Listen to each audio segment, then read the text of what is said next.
Yes, the debates, the presidential debates are motherfucking on. There are a few things I am so excited about as to watch Donald Trump and Joe Biden debate their brains out, their remaining brains. Come on, listening to those two guys argue is better than any podcast I could ever produce, let alone any podcast that could ever exist. It's true drama, true conflict. It's going to be fucking thrilling. And that shit is broadcast like semi-live also. So if they get into a fist fight, they're going to have to cut it with the 5-second delay or whatever. Please stand by. Cut to commercial.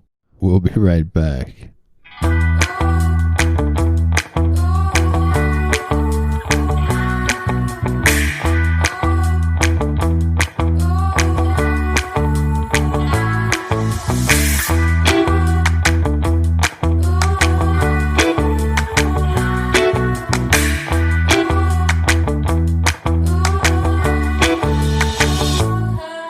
The presidential debate, raw.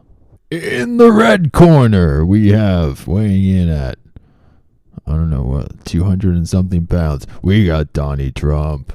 In the blue corner, weighing in at maybe 190 pounds.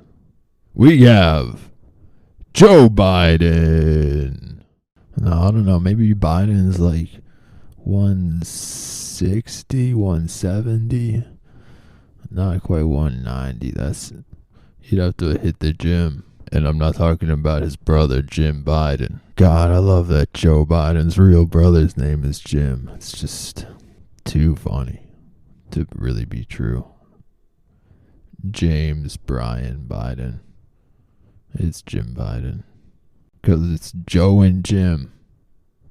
3-letter J names. Hilarious. Too good to be true. They also have a brother named Francis. That's really funny. Because that's a woman's name. Like an old woman's name. So there's Joe, Jim, and Francis.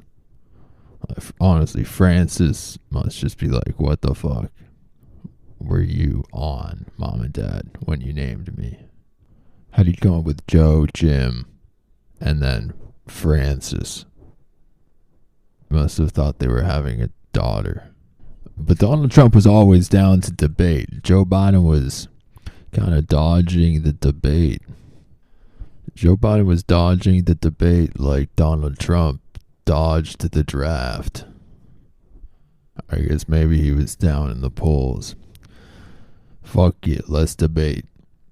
Let's go. Bring it on. What do you say? Make my day, pal. Trying to be fucking Clint Eastwood. All of a sudden, now he's fucking Clint Eastwood. You can tell someone else wrote that line for him. I mean, someone else wrote that line for them, too. They stole that line from fucking whatever the fuck that movie was. Sudden Impact. They stole it from the writers of Sudden Impact.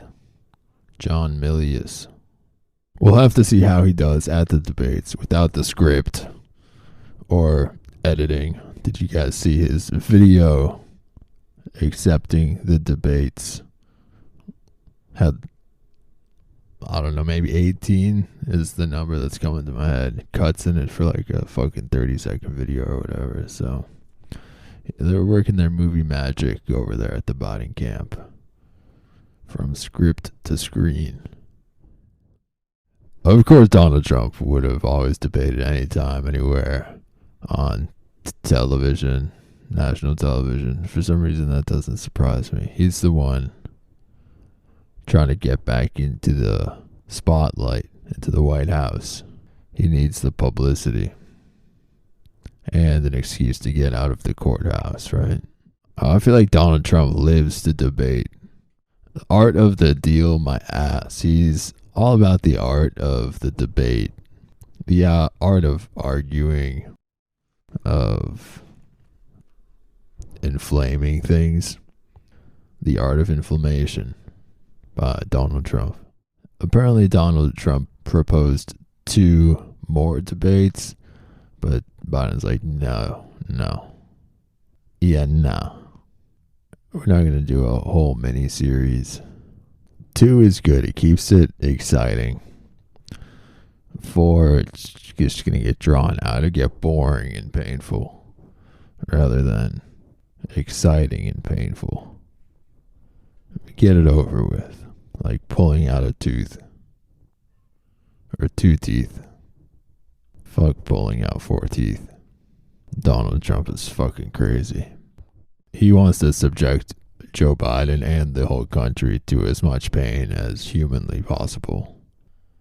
The debates are what our country needs right now. To bring it together. To watch everybody's 2 favorite people spread really good positive vibes towards each other and everybody else. It's going to be awesome. Debates are going to be fucking sick. Anyways, what else happened this week? Did you guys hear Anthony Blinken was like playing a fucking like concert in Ukraine? Live from Ukraine. Blinken live. This shit is just fucking insane. Too insane to be true. Almost as insane as Joe Biden's brother being named Jim. Let's fucking watch it, shall we? Sticking it to Putin playing Rocket in the Free World. Hey man, he's the most punk rock U.S. Secretary of State we've ever had, I think. Oh, he sang too. And they're fighting, not just for Ukraine, but for the free world. And the free world is with you too. Oh man, he gets real stiff. He really, is a buzzkill when he starts talking like the Secretary of State all of a sudden to everyone in that fucking dive bar. The Kiev dive bar. Rock on, Anthony Blinken, you diplomatic rock star. Why don't you go play a concert in Israel while you're on your freedom tour, your free world tour? You'd rather, tell them not to go into Rafah. You'd rather advise them against killing the terrorists in Rafah and getting the hostages back. How's that for a rocket in the free world? He's kind of failing in that department of the free world. Ukraine is safe. Ukraine is coasting because for some reason, nobody cares about Russians. Or maybe it's because Russians always play villains in movies. There was one too many James Bond villains who was Russian, and now I think nobody has any sympathy for Russians. You know what happened this week? The UN revised their death count in Gaza by nearly 50%. Oops. Sorry, we had just been taking Hamas's word for it. Yeah, sorry, we were believing the terrorist organization.